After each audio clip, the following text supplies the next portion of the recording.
ইল্লাল্লাযীনা আমানু ওয়া আমিলুস সালিহাত লাহুম জান্নাতুন তাজরি মিন তাহতিহাল আনহার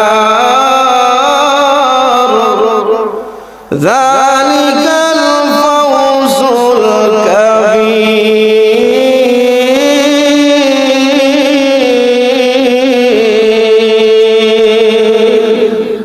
আল্লাহ রাব্বুল আলামিন বলেন,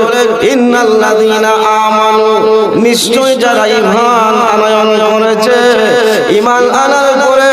মহান আল্লাহ বলেন ফালইয়ামাল আমালান সালিহা, ঈমান আনার পরে মহান আল্লাহ বলেন এই সমস্ত বান্দা বান্দি নেক আমল করে, আমলে সালেহ নেক আমল করবে,